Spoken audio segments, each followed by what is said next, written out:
Bueno, estoy grabando. Hola, ¿qué tal? Buenas. Buenas. Esta es la clase de Hola. constitucionalismo económico, de SAGüez, hay alumnos de ciencias sociales, gracias por venir.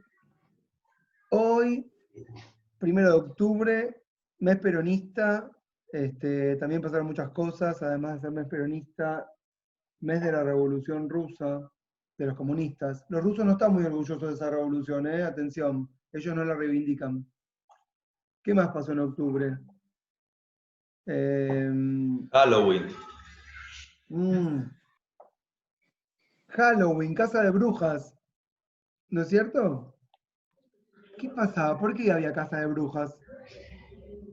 ¿Qué estaría pasando en realidad? Eso en realidad es la persecución que se dio, gracias, Halloween, en Halloween nos introduce, es la persecución que se daba en el marco de las guerras de religión. ¿eh? Eso es, para que se interprete bien, desde arriba se tiran consignas, desde arriba significa el poder, no sé quién es el poder, no importa, vamos a decir desde arriba conceptualmente. Y a veces uno las dice con irresponsabilidad, pero esas consignas son escuchadas por el conjunto de la población y después actúan en consecuencia. Entonces, quienes ejercen cargos de poder eh, tienen que ejercerlo, lo que uno puede decir, con responsabilidad, sabiendo que sus actos tienen consecuencias. Una fue esa, por ejemplo, ¿no?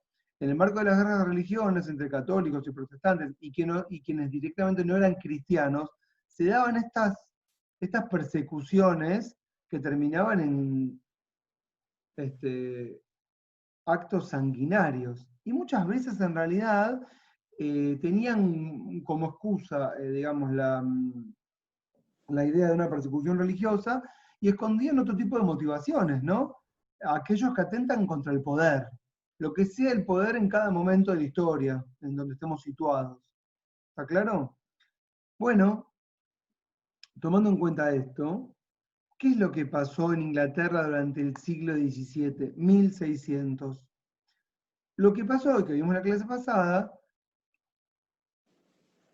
fue que en el mismo momento en que se reconfiguró la posesión de la tierra, ¿qué significa que se reconfiguró la posesión de la tierra? Que algunos se reapropiaron lo que era de otros, ni los que la tenían antes la tenían por derecho propio, ni los que se la reapropiaron la pueden pretender por un derecho divino. Es una puja o una disputa de poder. Entonces, al reconfigurarse toda la tierra y parcelarse, muchos fueron expulsados de los lugares donde vivían. Y este es el principal motor que nos hace tomar nota de los cambios que se van a ir produciendo. Es decir, siempre primero la materialidad. Para poder explicar teorías, para poder explicar ideas, yo en ese sentido soy bien materialista. ¿Qué significa? Que necesito encontrar un basamento que sea, eh, no vamos a llamarlo real, pero que tenga, digamos, asidero, que me cuaje, que me cierre. Y el desplazamiento por la reapropiación de tierras me cierra. ¿En qué sentido? Todos los que fueron expulsados de los campos y tuvieron que emigrar a lo que fueron las nuevas ciudades, eh, no se conformaron. ¿Qué significa no se conformaron? No, decidieron probar, perdón, acabo de leer que el 27 muere Néstor, sí, está bien, por octubre, perdón. Eh, Decidieron no conformarse y probar suerte. Básicamente, muchos de los reinos de Irlanda y de Escocia, que eran protestantes y que no adherían a la corona católica y que no participaron de esas famosas guerras de religión, que después dieron lugar a las revoluciones, los que no participaron se fueron de Inglaterra. ¿Y a dónde fueron? Chan, chan, chan. ¿A dónde fueron? Estados A Unidos. Estados Unidos. Muy bien, Estados Unidos. Si la clase es de Estados Unidos. Está bien, tal vez se fueron a India, puede ser, se fueron a África, pero se fueron a Estados Unidos. Miren, vamos a ubicarnos en tiempo y en espacio. Ahora vamos a compartir. Me gusta jugar con esto de que podemos compartir. vamos a compartir un Google Maps. ¿Está bien? Bueno, me pone mi casa, pero vamos, esto es genial. ¿Están viendo Google Maps? Esto Sí. es fascinante, ¿no? Antes no pasaba.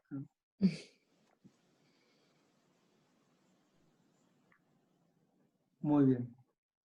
De hecho, esto que veamos el mundo así también, ¿no? Bueno, hay tantas cosas para cuestionar. Acá están. Esperen, vamos a hacer otra cosa diferente. Esta ya la grabé, así que voy a hacer otra captura de pantalla y ahora voy a compartir mi captura. Esto hace la clase un poco más entretenida también, ¿no? Muy bien. ¿Ven que acá está Irlanda?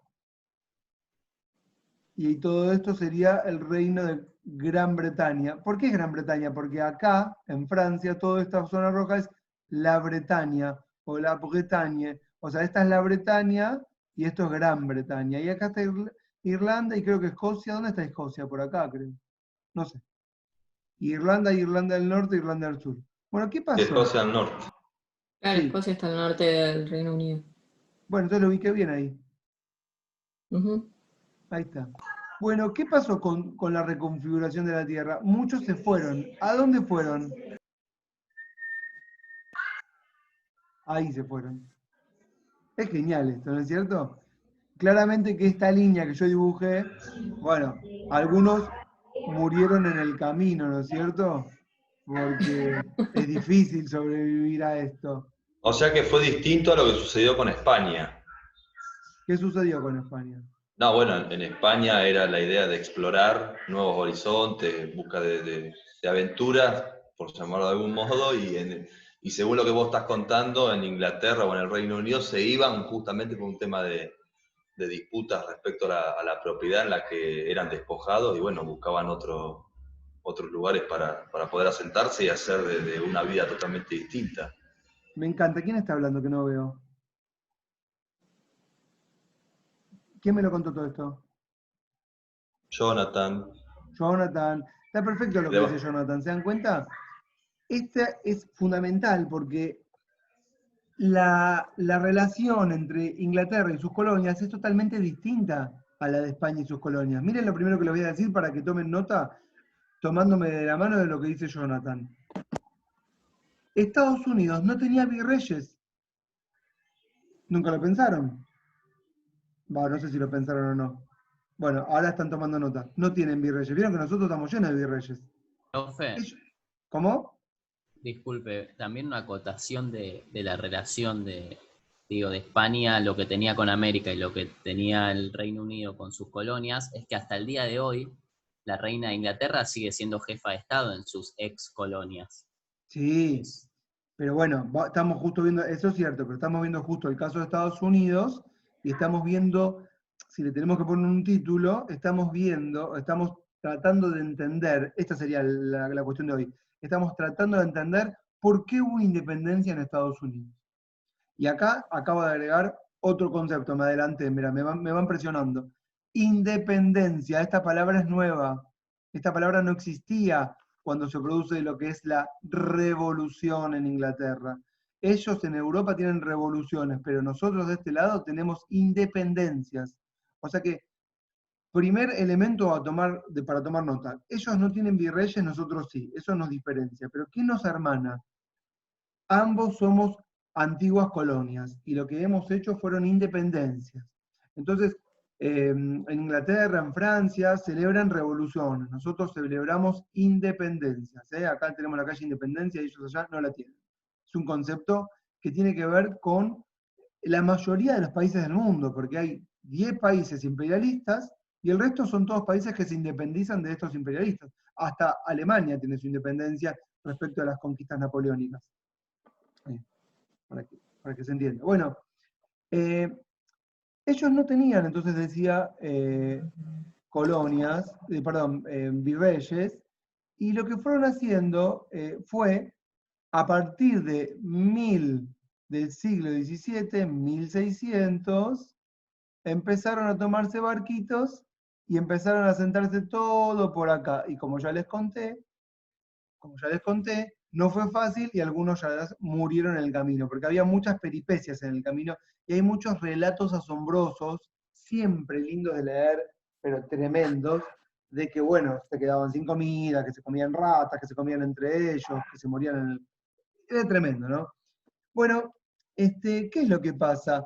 Acá se van a conformar, todo acá, lo que van a ser las 13 colonias, las famosas, o hasta acá, perdón, más o menos, que son las colonias que van a, o son los antiguos colonos que van a formar colonias. Esperen un segundo que contesto un mensaje que me están volviendo loco. No me dejan concentrar. ¿Por qué me hablan? Ah, más tarde te confirmo. Lo bueno y lo malo de la conectividad. Ahí está. La primer colonia, acá es cuando les conté que iba a leer, se instala en Virginia. ¿Dónde es Virginia? Acá es Virginia.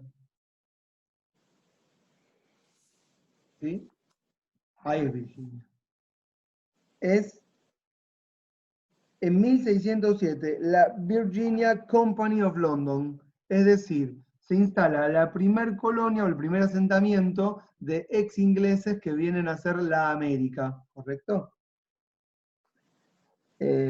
Fueron 3 embarcaciones, 104 hombres, que se establecen a, bueno, no sé, a 60 kilómetros de una bahía, qué sé yo, y lo que es interesante es que esta colonia, y en realidad todas las colonias que se asientan, escuchen lo que voy a decir ahora que es un concepto a retener, cuando llegan, están como una especie de, ahora va lo que tienen que subrayar, estado de naturaleza. Voy a dejar de compartir, después vuelvo, ¿eh? Están en una especie de estado de naturaleza. ¿Por qué? Porque no hay ley aún en ese territorio. No es que no había nadie, hay un montón de civilización precolombina, ¿no? Y que van a convivir hasta la independencia con los, ¿cómo se llama? Con los, ¿saben que apagaría el WhatsApp? Me están volviendo loco. Van a convivir junto con los colonos. Los colonos son los ex ingleses y los pobladores autóctonos son después los que van a ir siendo desplazados hacia el oeste. Volvería a la pantalla, perdón, porque es muy importante. Pasa que como me van hablando en el camino y no te dejan concentrar, y no son ustedes, me desconcentran, son los clientes y esas cosas. Todo esto que está acá, es el oeste, ¿correcto? Lo que se llama el Far West, el lejano oeste. No sé si alguna vez vieron, bueno, lo que van a ir haciendo es, los colonos, es ir conquistando tierra hacia acá, hasta llegar Claro, a eso la era, costa oeste, ¿correcto? Parece era la de Después México, de conquista la del guerra con desierto. México le roban bastante territorio. le roban a Todo México. esto era México. ¿Ok? ¿Vieron el dibujito de Tom y Jerry? No sé si lo vieron, de que están en el medio de unos indios y ellos están en el medio y les tiran flechas. Siempre Sí. tengo esa imagen. Nunca entendía lo que era. Bueno, después lo buscan los que no. ¿Y qué están haciendo? Están en la conquista, están en lo que para nosotros es la conquista del desierto, que no era un desierto, ¿no? Había gente ahí que vivía. Pero toda la historia de independencia transcurre en ese puñadito que está entre Nueva York, Washington, Filadelfia, Virginia y más arriba Boston. Es el puñadito que les mostré arriba de todo, ¿sí? Y les decía, estar en una especie de estado de naturaleza, y ahí se van a hacer, escuchen lo que les voy a contar, los primeros juramentos. Y es importante, porque vos decís, pero ¿qué importa, Ezequiel, que me cuentes que son los primeros juramentos? Esos después son los mitos fundadores. Es decir, ¿a qué hacen referencia cuando hablan del origen de la patria, del origen de la nación, del origen de la grandeza de Estados Unidos? Bueno, a sus mitos fundadores, y uno, que no fue en 1607, fue uno muy famoso en el año 1620, escuchen, fue el famoso pacto del Mayflower. ¿Lo escucharon sentir alguna vez? ¿No? Bueno, era un barco que cruzó el Atlántico, se desvió, llegó a un lugar virgen, todo era virgen para ellos. ¿Y qué decidieron adentro del barco? decidieron que, escuchen lo que vamos a contar ahora, como estaban todos en el barco, eran todos iguales, se hicieron un juramento en el barco de que cuando llegasen al lugar que llegasen, iban a ser todos iguales ante la ley. Esto es muy importante. ¿Por qué? Porque en Inglaterra no eran todos iguales ante la ley. Y eso fue uno de los motivos del gran resentimiento que también hizo prender la pólvora de la revolución, ¿no es cierto? Y lo que va a pasar después, desde 1620 en adelante hasta 1776, cuando sea efectivamente la independencia, ya le pusimos fecha, 4 de julio de 1776, imagínense que pasan 170 años, van a crecer los colonos, sus hijos, sus nietos, sus bisnietos, no con títulos de nobleza, van a crecer todos como iguales. Entonces vamos acá encontrando diferentes características que diferencian lo que fue el proceso independentista / revolucionario de Estados Unidos respecto a Inglaterra. Sectores medianamente homogéneos en cuanto a su condición social, socioeconómica, sin títulos de nobleza, sin virreyes, con el mito del estado de la naturaleza y del contrato social. ¿Están siguiendo todo esto? Y otra cosa también súper importante, alejados de la corona. Esto también es muy importante, porque yo sé que ahí me dijeron, Jonathan me dijo, o no sé quién me dijo, el tema de que muchos siguen hoy, los que son ex colonia, los que siguen adhiriendo a la corona, quiero decir, ¿no? Pero justamente los norteamericanos la sentían muy lejana a la corona. Y crecieron como nosotros mirando al Río de la Plata, sin mirarlo, de espaldas al Río de la Plata. Ellos crecieron de espalda a la corona. A punto tal que llega un momento en que molesta la corona. ¿Por qué molesta la corona? Porque ellos, escuchen lo que les voy a contar, todo esto es fundamental, son los elementos que nos dan la pauta de que se tienen que independizar, no es que surge de repente. Ellos tienen poca relación con la corona no interviene en los asuntos de las colonias, salvo de manera predatoria, es decir, para cobrar impuestos, pero no para generar políticas públicas al interior de las colonias. Entonces, ellos crecen con la idea de que lo han hecho todo, escuchen ahora porque esto es fundamental, mágico, lo han hecho todo gracias a la iniciativa privada. Esto es medular. Todo lo que construyeron es gracias a la iniciativa privada, gracias a la inversión privada. De espaldas a la corona significa decir de espaldas al reino, significa decir hoy de espaldas al Estado. ¿Entienden la idea? No hay un Estado que provee, no hay un reino que provee, no hay una corona que provee o que se ocupa. Esto lo hicimos nosotros solos. Ustedes tienen que... Ahora, Ezequiel, esas dos características dentro de lo que es la independencia creo que son las dos más relevantes. La distancia de quien te gobierna de algún modo y el tema de la imposición de tributos, porque uno de los factores que hizo que se generara todo esto fue el tema de la fuerte imposición de tributos con relación a lo que se producía. Bueno, por el otro lado se hablaba, en ese momento Tocqueville, no me acuerdo cuál era el otro, que estaban allá en Estados Unidos haciendo de sus ideologías políticas, ¿no hablaban de asociaciones? No sabía que hablaban de sector privado. No, yo no te puedo decir si específicamente el término utilizado era privado, pero esto es en lo que derivó. Puse ahí un Word, ¿lo están viendo? Sí. Para no olvidarme de lo que acaba de decir Jonathan, iba a salir, por supuesto, porque el tema de los tributos es el más importante. Es porque lo leí, lo leí del artículo y además leí lo que hablan. En definitiva, creo que todo lo que estás diciendo es lo que en definitiva pregonaban los levelers en el mismo Reino Unido. Más o menos. ¿Todo? Bueno, puede ser, ojo, puede ser. Lo que dijiste, sí, obviamente habían derechos políticos que también estaban reclamando en cuanto a la universalidad de los mismos, que obviamente no lo tocaste todavía. Nunca lo relacioné, pero tiene sentido lo que estás diciendo. Y además, ellos también hablaban de que eran todos iguales entre sí, y eso Exactamente. también tiene que ver con igualdad, escucha, igualdad en la tenencia de la tierra. Así que tiene mucho sentido, Jonathan, lo que estás diciendo. Me gusta, Jonathan. Bien. No, estoy anotándome las cosas que estábamos hablando para que no se nos pasen, ¿no? No tienen virreyes, de espaldas a la corona. Ezequiel, ¿te puedo hacer una consulta ya que estamos? Sí, obvio. ¿Leían a los contractualistas para pensar en la Constitución? Por ¿O supuesto, por supuesto. Me van diciendo cosas y yo me voy acordando. Claro que leían, por supuesto que leían. Quiero que sepan que tenemos, en las cosas que estoy nombrando, hay de todo acá.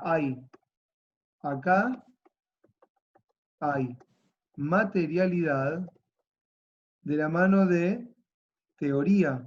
No, van de la mano, ¿no? Una cosa va motorizando la otra y se van como retroalimentando.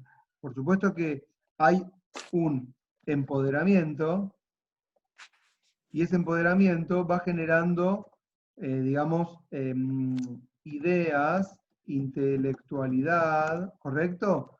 Sustancia ideológica, ¿se entiende? Sustancia ideológica a una determinada relación de fuerzas. ¿Saben que si uno lo lee así, no entiende nada? Va, pero yo lo estoy entendiendo. ¿Qué quiero decir con esto? Nos sentimos súper poderosos, tenemos la tierra, estamos de espalda a la corona, sentimos que nos dan bola, nos autogobernamos, nos sentimos A mí capaces de tener a mí nuestras propias instituciones. me Entonces, generó el interrogante que justamente hizo el compañero respecto a esto de interrelacionar la idea con la materialidad. Aquellos que se habían ido a Estados Unidos, ¿ya tenían incorporado lo que habían leído o lo que habían escuchado de Locke, de Hobbes, bueno, respecto justamente a esto? yo ahí les tengo que decir que no sé. Claramente que no sé, porque eso es una respuesta que puede dar un historiador. A ver, uno podría creer que sí, pero yo no te puedo decir, los que estaban en el Mayflower todos leyeron a Hobbes y a Locke. A Locke seguro que no, porque Locke escribió en 1689 y los primeros colonos son del 1620, ni siquiera leyeron a Hobbes. Es más, no sé si sabían leer, qué sé yo.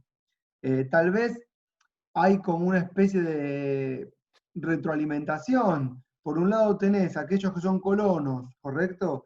Que toman posesión de la tierra, que se empoderan, que dejan, que sueltan, digamos, que dejan de sujetarse en la corona, sus hijos van a nacer libres, esa libertad les va a permitir pensar, ese pensamiento les va a hacer leer a esos autores que ya habían escrito, los van a recuperar, los van a tomar como bandera, y van a generar una nueva idea o ideología. Yo no te puedo decir puntualmente, ¿leyeron los que estaban en el barco a esos autores? No, eso no lo sé.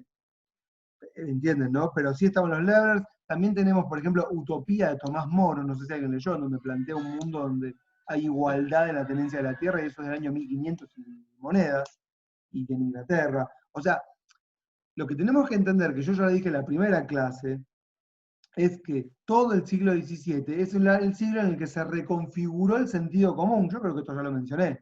Entonces, todo lo que el mundo antiguo medieval se va a reconfigurar en este periodo.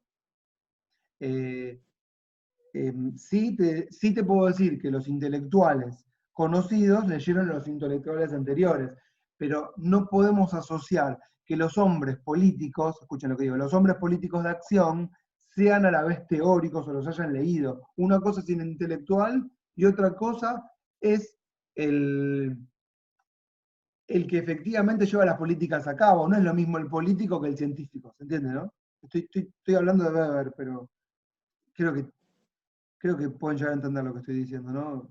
Algunas personas reúnen las dos condiciones, ¿no? El que es intelectual y al mismo tiempo, qué sé yo,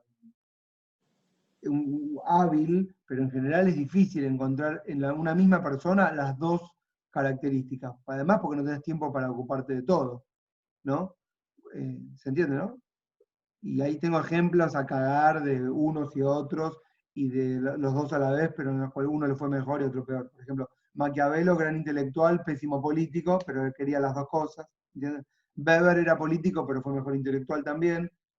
Marx tiene si quieren las dos cosas. Lenin, por ejemplo, en Estado y Revolución, 10 días antes de la Revolución, en ese texto dice, pero mejor que contar una revolución es hacerla, firma, y a los 2 días es la Revolución Rusa.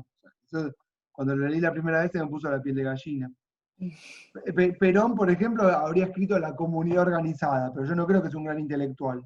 El Che Guevara escribió Guerra de Guerrillas, pero era mejor político que intelectual. Mejor revolucionario que político, diría, porque ni siquiera gran político. Bueno, hay todo tipo de casos en la historia de lo que les ocurre. Bueno, listo. Avanzo, ¿está bien? Pero avanzo con esta base. ¿Se entendieron todos estos elementos que mencioné? Me faltó decir uno. El tema de la religión, lo mencioné al pasar, pero es muy importante. Todos los colonos no eran católicos, eran protestantes, eran puritanos, eran separatistas. Y separatistas son aquellos que creen que la iglesia es corrupta y que nunca se va a recuperar. Si alguien sabe más de esto me lo puede decir, porque yo soy pésimo en todos los temas religiosos, pero me tuve que ir adentrando de a poquito porque si no las clases son un desastre. Y bueno, más allá de que entre separatistas y puritanos haya algunas distinciones, son cristianos no católicos. Y ustedes saben que la corona británica es católica, entonces acá también hay otro elemento de separación o de distinción entre unos y otros. Entonces nosotros tenemos en Estados Unidos toda esta conformación, gente que se empoderó. Estoy planteando ya para entrar en el conflicto, gente que se empoderó porque tiene la tierra, porque, escuchen ahora, porque tiene ejércitos propios. Tiene ejércitos propios. Eso no está en el Word que estaba compartiendo, pónganlo. Yo les conté que la corona era poderosa con ejércitos propios. Pobre el Patricio que tiene el nene ahí y no lo deja escribir. No sé si Patricio se está prestando atención ese nene, pobrecito.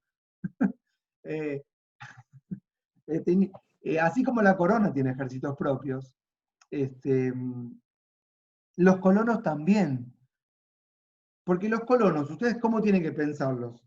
Es un empresario que al mismo tiempo gobierna la fábrica, que tiene esclavos, que tiene tierras, y que empieza a mandonear en el terreno de lo político, y que tiene su propia seguridad privada, y su seguridad privada se transformó en un ejército regular de la colonia.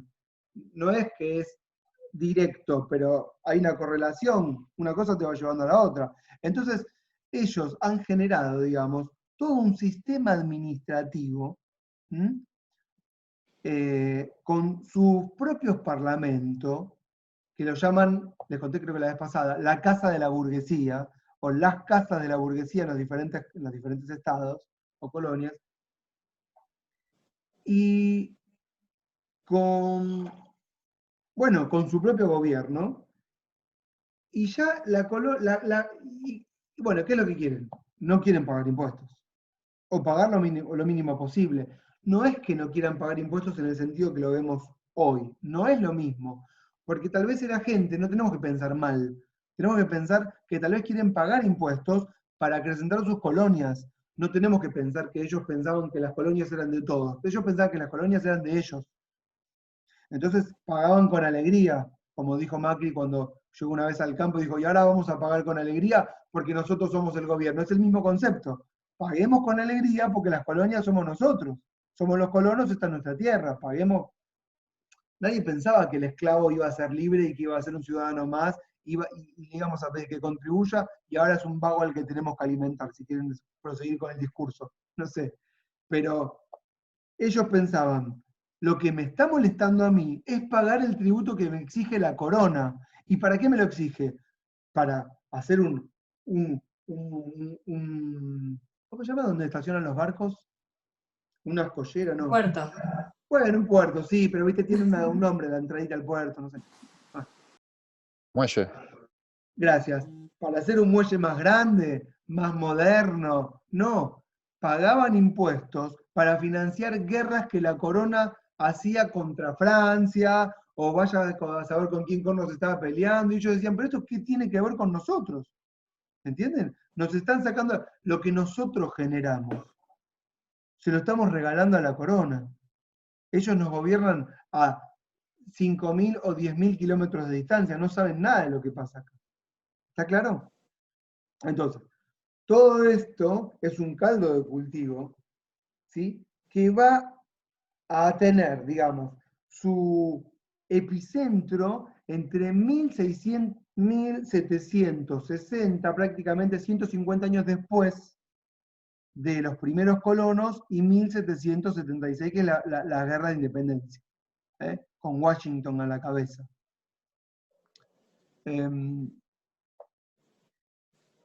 Así que si te da la cuenta, porque 150 años, ahí tenés, por ejemplo, ¿cuántas generaciones tenés? Bueno, varias generaciones, son cada 25 años, pero vamos a decir que son los nietos o los bisnietos de los colonos, ¿no? Tiene cierto sentido. En 1619, lo voy a decir ahora. Bueno, esperen, tomaron nota del tema del Mayflower. Fue un barquito que llegó a Virginia y se hicieron el pacto. Che, si llegamos acá somos todos iguales. Estamos en un estado de naturaleza y vamos a hacer el pacto para entrar a la sociedad civil, como lo plantearían los contractualistas de la época. Hobbes no fue el primero, muchos planteaban esta idea de pacto, para poner en ley positiva algo que es divino, pero que lo que tenemos que materializar.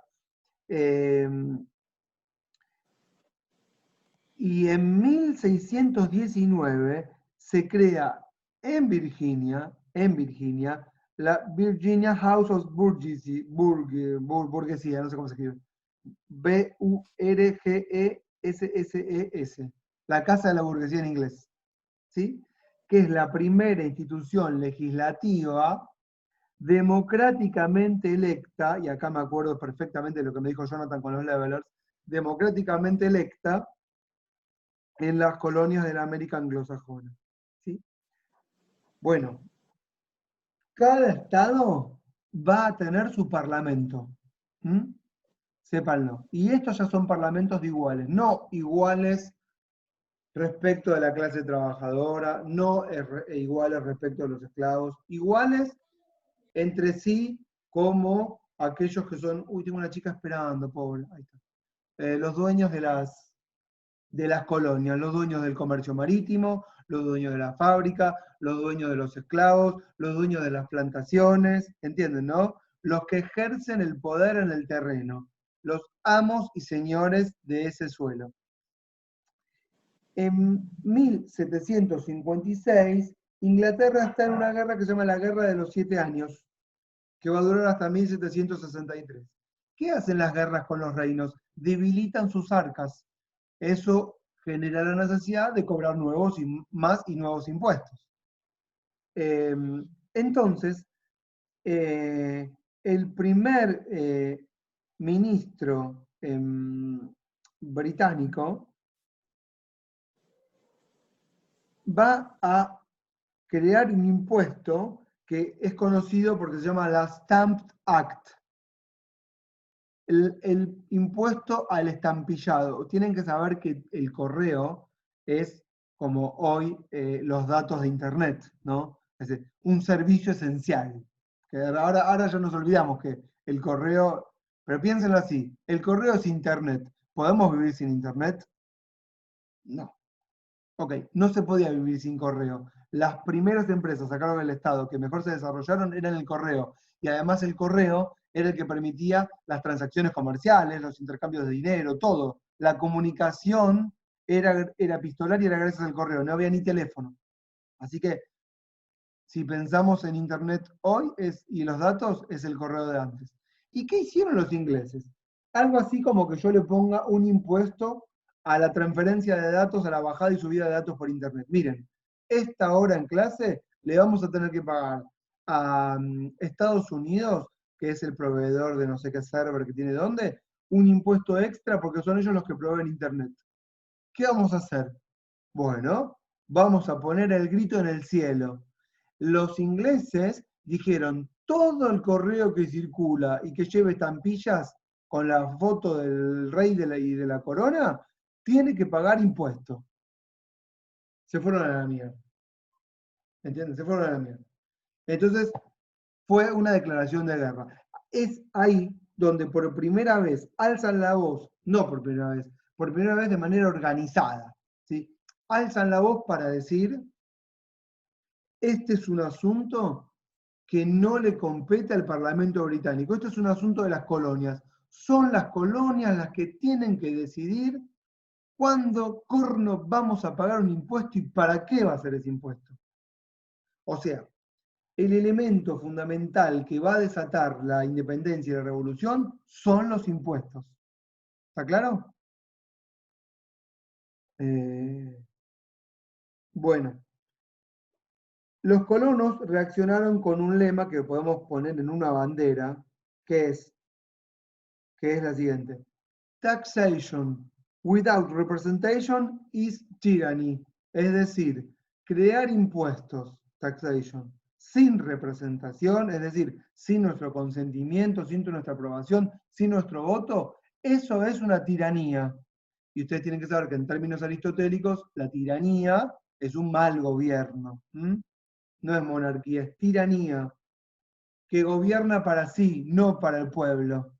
¿Está claro? El tirano es el que gobierna para él mismo a expensas de los demás.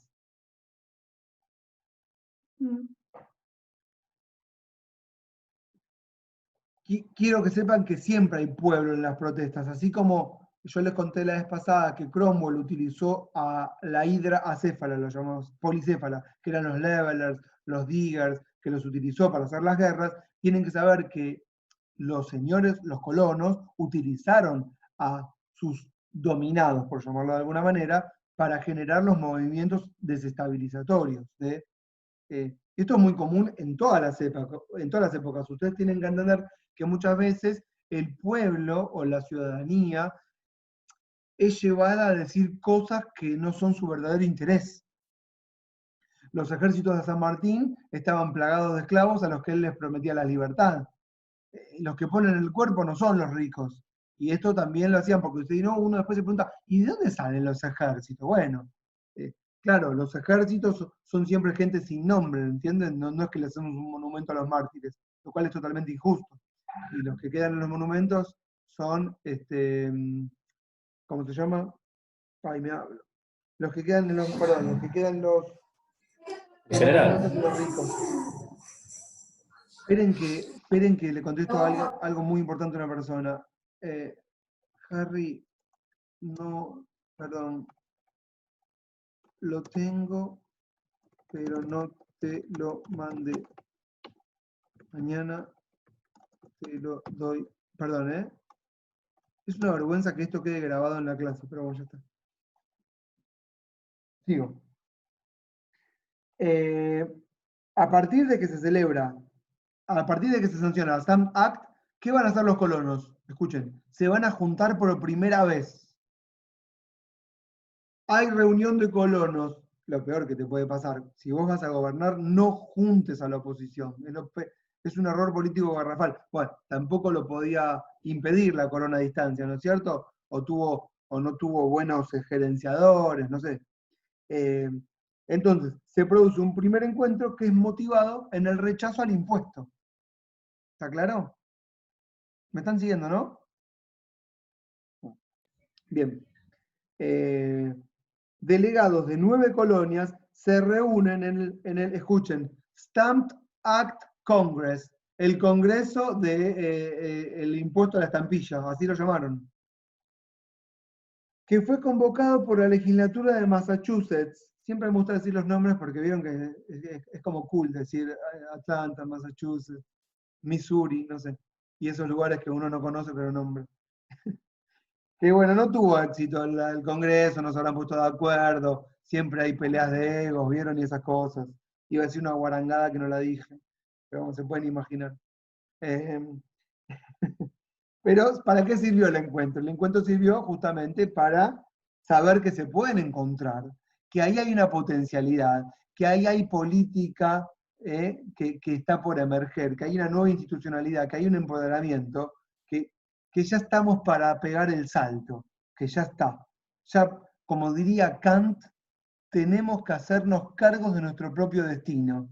En el famoso texto de Kant que se llama ¿Qué es la ilustración? Y dice, ¿qué es la ilustración? Tenemos que hacernos cargo. Kant dice, no podemos depender más de Dios. Bueno, tenemos que hacernos cargo de nuestro destino. Tenemos que gobernarnos. Ya no somos más bebés. Somos seres racionales que pensamos y nos damos nuestras propias normas. Kant, tienen que saber que es el filósofo inspirador de la Revolución Francesa, entre otros. Se escribe previamente. Aunque no sé si inspirador porque él está lejos. Sería Rousseau. Pero no importa. Lo apasiona la revolución, vamos a decir. Bueno, al año siguiente se empiezan a generar boicots al primer ministro británico, a las leyes británicas, a todo lo que viene de la corona. El ánimo está muy caldeado. Entonces los ejércitos empiezan a remar mejor y se empiezan a preparar ya para una posible contienda. ¿Vieron? Cuando la guerra se empieza a motorizar, no es que la guerra empieza un día para el otro, así porque sí.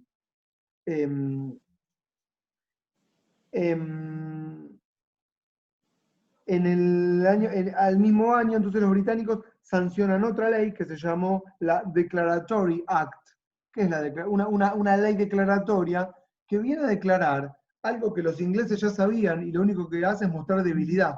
¿Qué dice esta declaración? Dice, la potestad de recaudar impuestos no es de las colonias, sino que es de la corona británica. Si aclarás es porque estás débil. No hacía falta que lo digas.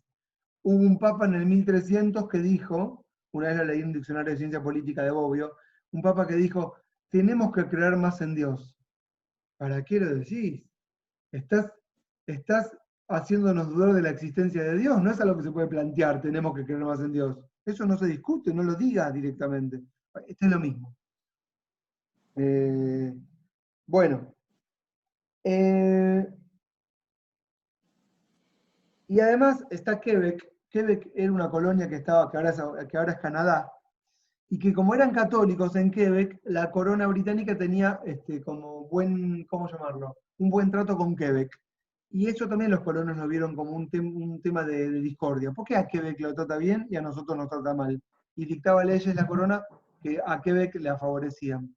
Lo digo también para que cuando hablemos de la Revolución Francesa, voy a citar algo parecido que pasó entre la burguesía y los nobles respecto al rey en el palacio, que trataba bien a unos y mal a otros. En 1773 se va a sancionar otro impuesto, que va a ser el impuesto que va a generar finalmente, lo que va a ser para nosotros, escuchen, la primera junta.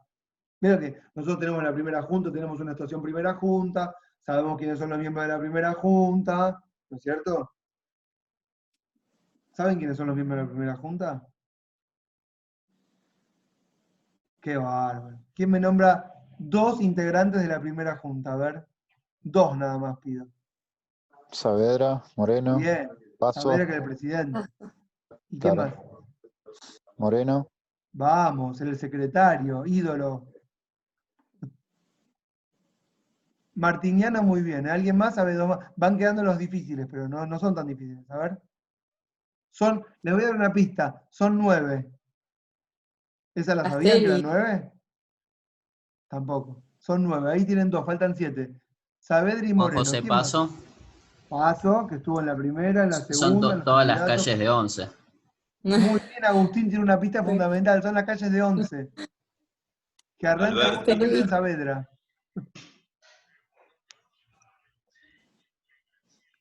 Pero hay una que es re importante, que no es Moreno, no es Saavedra, y está cerca de Moreno, y es una avenida. Y que corta con 9 de julio. Belgrano, claro, que corta con 9 de julio. Tenemos Vera Vocal, Belgrano, Moreno, no están en 11 porque son más importantes, entonces los pusieron juntos, ¿vieron? Pero más lejos. Aparte están cerca, fíjense que está Independencia cerca de Belgrano, es a propósito. Y cerca de 9 de julio, el cruce de 9 de julio Independencia es importante, porque ustedes ahí pueden entender todo en esa esquina. Lo que no hay es una que a mí siempre me llama la atención, una esquina que sea Independencia y Libertador, por ejemplo, que debería también ser importante, pero no está. pero sí tenemos Independencia y 9 de julio. Bueno. Y tenemos a Ascuénaga, Alberti, Paso, Mateu, Larrea, Saavedra, Belgrano y Moreno. Castelli. Y Castelli. No, Castelli no fue miembro. Ay, Castelli, tenés razón. Sí, creo que Ahí sí. están los 9. Castelli, que es uno de mis ídolos, ¿eh? Más Castelli, Belgrano, Artigas, Monteagudo y menos Saavedra, ¿no? Que saben que quería ser rey Saavedra. Bueno, me fui a la mierda con esto. Listo. Una pausa. No, ¿por qué dije esto? Ahí voy. Porque en 1773 se sanciona la Tea Act, que es el estampillado a los tés. Básicamente, hay un temita. Se estaba contrabandeando té, ¿sí? Y había una compañía de té de las Indias, la British East India Company. Los norteamericanos tomaban el té tanto como los ingleses. Y la corona británica decide que todo el té que se va a comercializar en Estados Unidos tiene que ser de la British East India Company. ¿Entienden? No puede haber comercializadores de té que no sean ese. Entonces, esto, bueno, generó que solamente se importara té de un solo lugar, y esto, bueno, fue un problema con, sobre todo en Boston, el gobernador de Boston, en realidad era pro-británico y generó un enfrentamiento entre, lo voy a decir así como genéricamente, entre las embarcaciones reales y los productores de té que se oponían a la importación de té de afuera porque tenían su propia producción.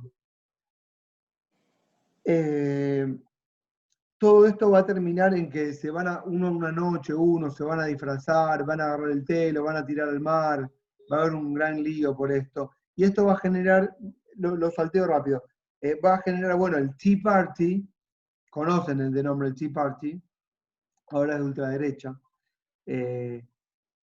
pero bueno, prefieren tirar el té a comercializarlo, y va a generar entonces, escuchen, el primer Congreso Continental de Delegados de las Colonias. Ese es el nombre que tiene su primera junta, la de ellos.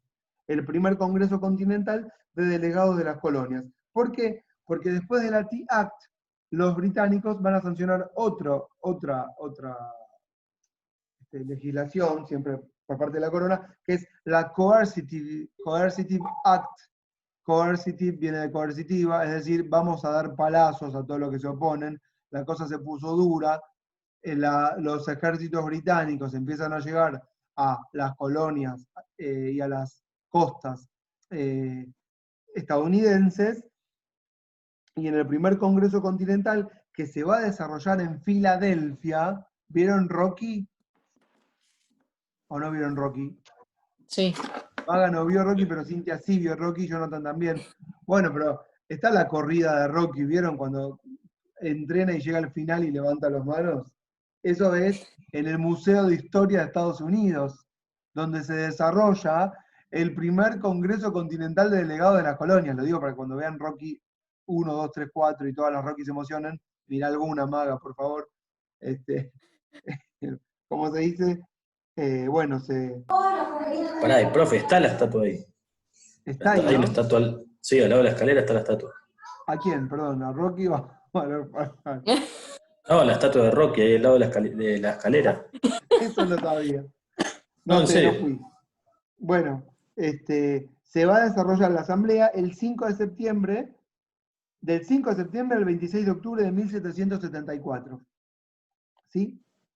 ¿Qué se propusieron ahí? Desarrollar causa común, ¿sí?, contra todas las leyes que vengan por parte de la corona británica, ¿correcto? Ordenando boicots a toda importación británica, de lo que sea, ¿sí? Y también la preparación y el entrenamiento de las milicias locales, leo, la preparación y el entrenamiento de las milicias locales en caso que los británicos recurriesen a la fuerza militar. Básicamente se está organizando la guerra que va a empezar, supuestamente no, va a empezar con la Declaración de Independencia. En 1775 se va a desarrollar el segundo Congreso Continental, son siempre los delegados de las colonias, y después va a venir una batalla que se llamaba la Batalla de Lexington. Los británicos ignoraron el Congreso Continental, enviaron tropas a Massachusetts, ¿sí? Declararon a Massachusetts como estado en rebelión, y bueno, empiezan las batallas. Antes les quiero contar algo para los de derecho, pero también para los de ciencias sociales, ¿por qué no? Virginia, la Casa de Representantes de la Burguesía de Virginia, declaró inconstitucional la Stamp Act de 1765. Y ustedes saben que el control de constitucionalidad en Argentina y también en Estados Unidos, y de ahí viene, es difuso y lo hacen los jueces. No obstante, antes de las colonias, antes de la independencia y que sean un país, hubo un control que podemos llamar político. Ustedes tienen que entender que el control, lo que lleva por esencia por detrás, es la soberanía. Es decir, la soberanía significa quién gobierna, quién tiene la última palabra, quién dice la ley. Y acá tenemos lo que se le puede dar un control político, aunque para mí todo control es político y de la justicia también lo es, pero no importa, esto es eminentemente político porque es la burguesía la que dice o la que declara con efectos generales la no aplicación de la Stamp Act, diciendo esta norma para nosotros no existe o es, no vamos a llamarla inconstitucional porque no tienen constitución, pero es inválida, ¿sí? Y vamos entonces a continuar la vida política y económica sin aplicarla. Lo mismo que hacen los jueces cuando dictan una sentencia y deciden no aplicar la ley de menor jerarquía o la norma de menor jerarquía. Y en el mismo sentido hacen esto. También para que entiendan, por ejemplo, que el voto del juez Marshall en 1802 tampoco nace de un repollo. Las cosas no surgen de repente. Ya estas cosas pasaban. Bueno, listo. Vienen las batallas, ya está. No quiero seguir más con las batallas. Se van a matar, ¿no es cierto? Y después de que se matan,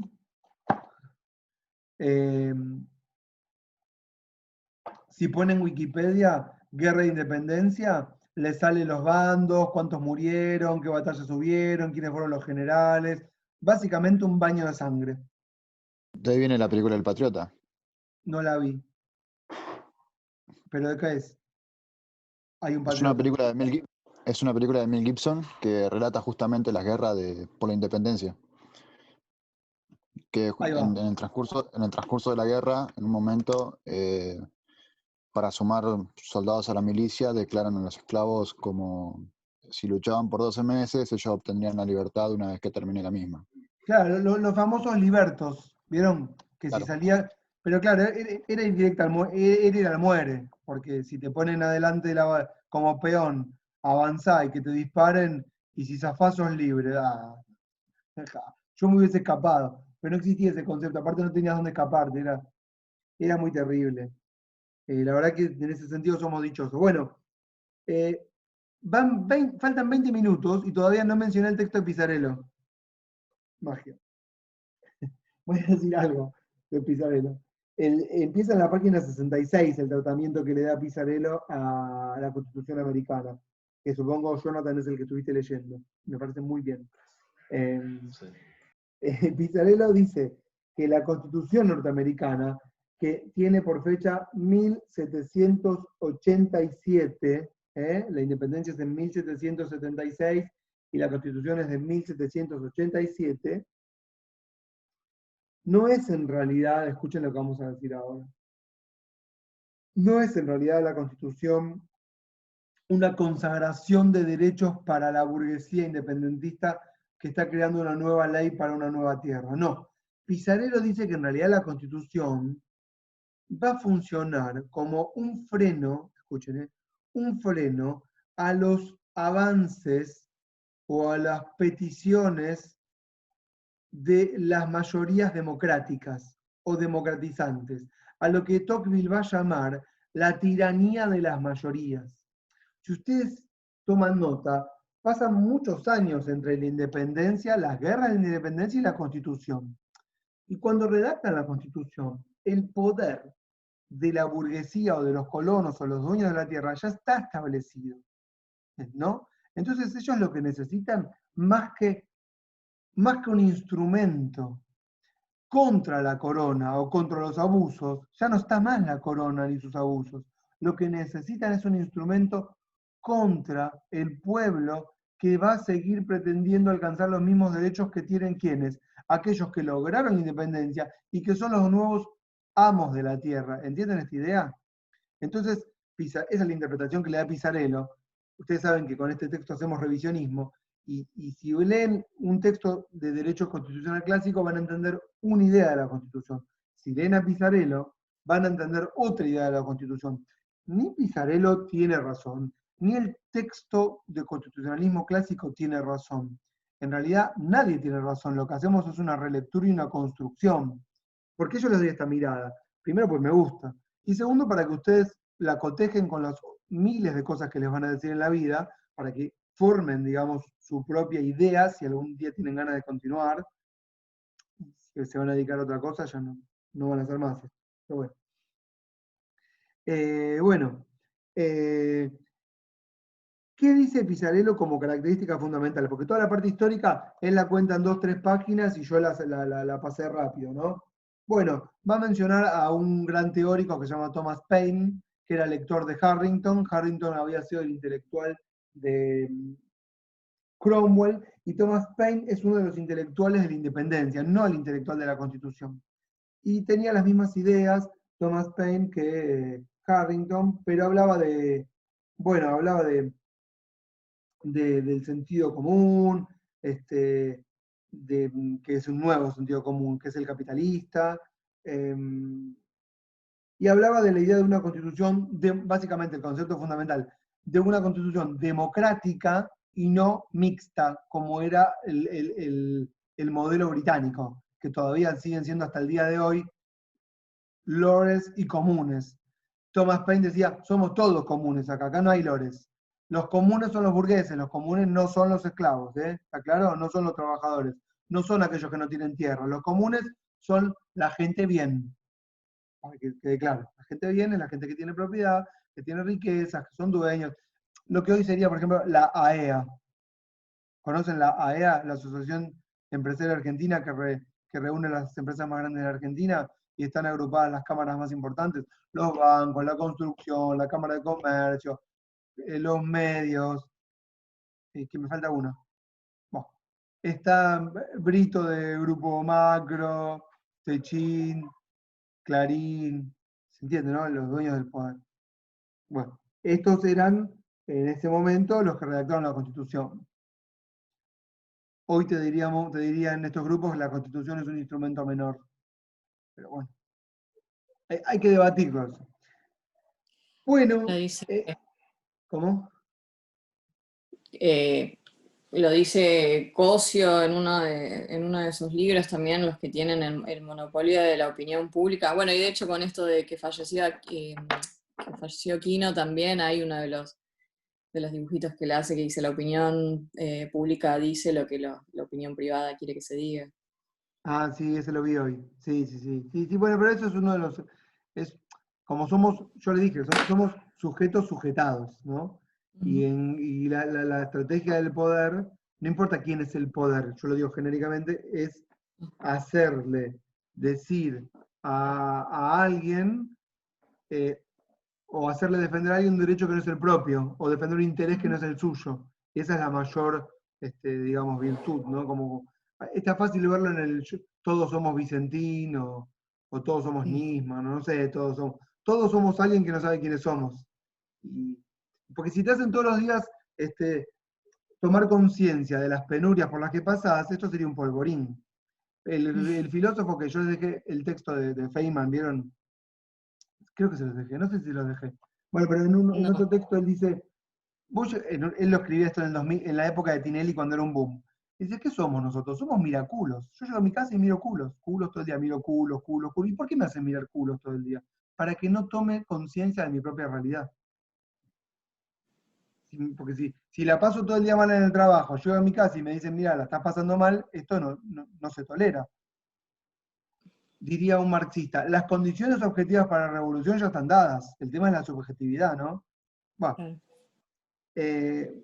no me quiero ir por las ramas, vamos a los puntos. Ya faltan 15 minutos.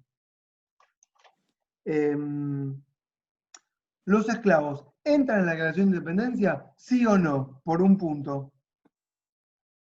No entran. Ya está, avancé. Sí. No entran los esclavos en la declaración, esto es un No, gran pasa tema de un montón de discusión. tiempo. Claro, pero porque hay en la página 69 hay una carta que le escribe un líder de los Mohawk, que era una tribu muy importante, algo así como los incas o los aztecas, no sé. A Clinton, no Bill Clinton, Clinton, el que era el gobernador del estado de Nueva York en la época de la independencia, será el tatarabuelo, en donde le dice cómo se siente traicionado.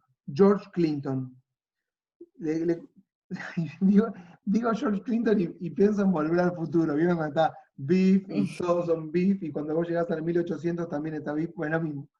Entonces le escribe una carta en donde le dice que se sienten traicionados porque tenían un acuerdo, ellos ayudaron a la independencia y ahora en la declaración no están. Entonces es terrible lo que les hacen. Me gustaría tener la máquina del tiempo o no, para poder viajar a ese momento y cambiar la historia. Bueno, esto está escrito en un texto que se llama, es muy lindo, escuchen el título, La otra historia de Estados Unidos. Sin Howard. Debe ser súper interesante leer esta biografía. La otra historia de Estados Unidos, ¿no? ¿Cuál es la otra? La historia de los que perdieron, ¿no? Si la historia la escriben los que ganan. Bueno, esta es los que perdieron. Y los que ganaron, escuchen, los que ganaron tuvieron la suerte de redactar la Constitución. Con esto vamos a terminar. Tuvieron la suerte de redactar la Constitución. Y la Constitución, dice Pisarello, a través de un estudio que hizo un tipo que se llama Charles Baird como oso, que en 1986, para la New York Free Press, hizo un estudio que se llamó una interpretación económica de la Constitución de Estados Unidos. Y él lo que investigó fue quiénes eran los constituyentes de esa Constitución de 1787. ¿Sí? Y que, bueno, acá hay una síntesis muy apretada de este estudio sociológico. ¿Y qué dice esta investigación? Que bueno, que lo primero era que la idea de los constituyentes era asegurar un gobierno fuerte. Esto está dentro de lo que fueron las charlas de los convencionales, no estamos inventando acá. La idea de la Constitución era la de generar un gobierno fuerte, esto lo pueden leer en el Federalista, son los textos de James Madison Hamilton, que es las bases para la redacción de la Constitución, que neutralizara, escuchen, las amenazas internas al orden económico. Repito, una Constitución que tuviera la capacidad de crear un gobierno fuerte. ¿Para qué? Para neutralizar las amenazas internas al orden económico. Esto ya lo van a decir después un montón de intelectuales. Cuando el gobierno, cuando los estados dejan de ser imperialistas y se concentran en la policía interna, se concentran en, ya cuando tenés afianzado el territorio y ya no vas a conquistar hacia afuera, mantener neutralizada a la población. Frenando entonces, a partir de este gobierno fuerte, las tendencias democráticas o, con este mote, democratizantes. Visto esta idea como algo peyorativo. Tienen que entender también acá, es muy importante, que el concepto de democracia no es el concepto que tenemos hoy de democracia. No era un concepto positivo en aquella época el concepto de democracia. En aquella época, el dilema era monarquía o república. Si tiene que salir en la tapa del diario, el debate científico era, ¿qué somos, monarquía o somos república?